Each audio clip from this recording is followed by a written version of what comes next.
Saya ulas mengenai struktur ahli waris ya. Struktur ahli waris. Struktur ahli waris dalam Islam. Struktur ahli waris ini banyak, tapi kurang lebih saya akan ulas sampai ring 3 saja, karena ini yang paling banyak kejadian. Ada ring 6, ada sampai 6 ring sebetulnya kalau mau rinci, tapi saya akan ulas sampai ring 3 saja agar karena sampai ring 3 itu paling banyak terjadi. Misalkan begini, di sini ya terlihat teman-teman.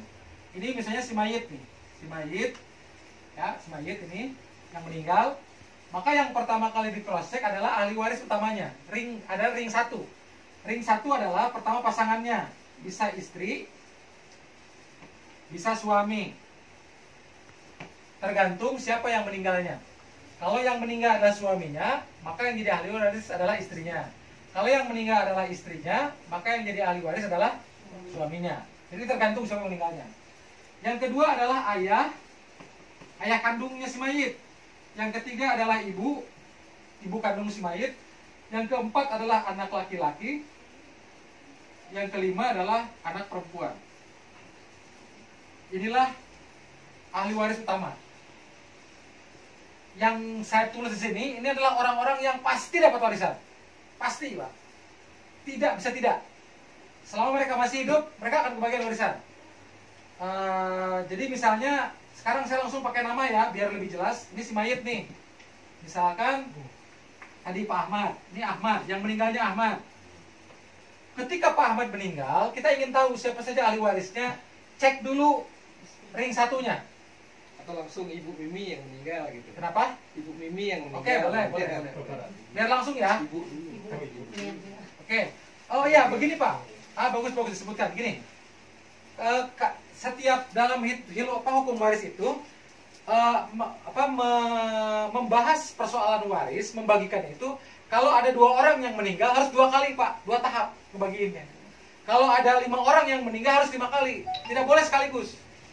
Karena masing-masing itu nanti ahli warisnya beda, aturannya beda-beda. Jadi kalau tadi saya tulis bisa di sini nih, ini ada 5. Ini tipe coret 1, 4. Ada 4 ya misalkan, ada 4 yang meninggal kan. Berarti ini harus 4 kali Pak. 4 kali, 4 tahap. Harus ada 4 tahap, nggak bisa diskaliguskan. Jadi yang pertama dibahas dulu Ibu Mimi, yang kedua dibahas Bu Ois, yang ketiga dibahas Paradi, terus gitu ke bawah. Jadi kalau yang meninggalnya 2 orang harus 2 kali pembahasan. Kalau meninggalnya 5 orang ya 5 kali pembahasan. Harus satu persatu gitu.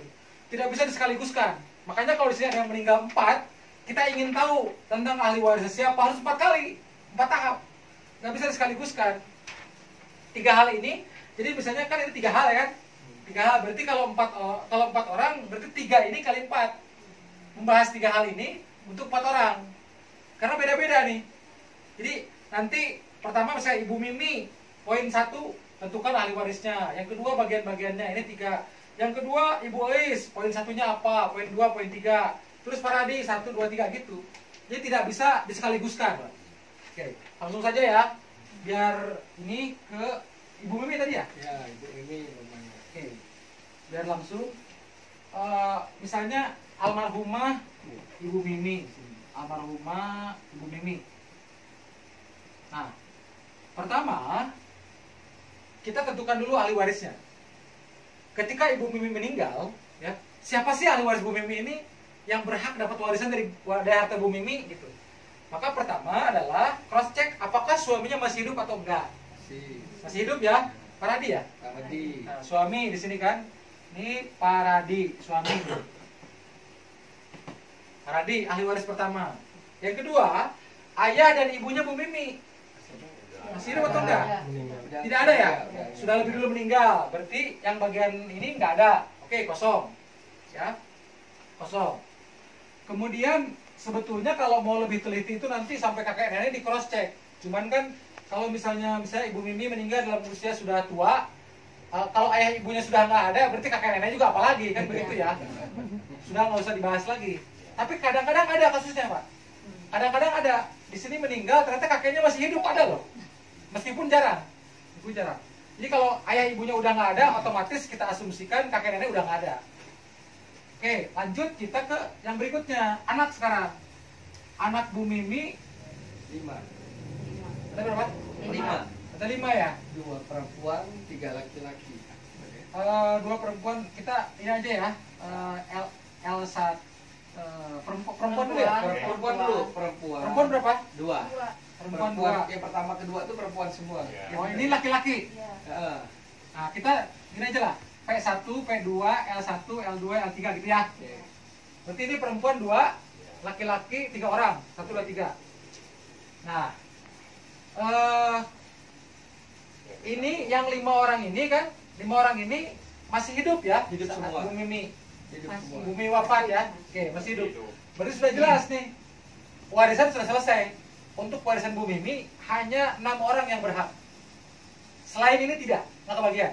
Pokoknya keluarga Bu Mimi, siapapun itu, selain 6 orang ini tidak kebagian. Yang berhak atas warisan Bu Mimi cuma 6 orang ini. 1 Paradi, 2 ini, anak-anak ini.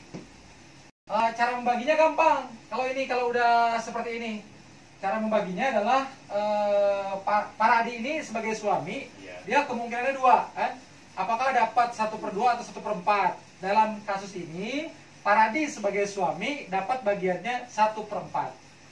1/4 dari harta Bu Mimi. Kenapa? Karena Bu Mimi punya anak saat meninggalnya. Nah, 1/4 hartanya Bu Mimi untuk Paradi. Sisa kan 3/4.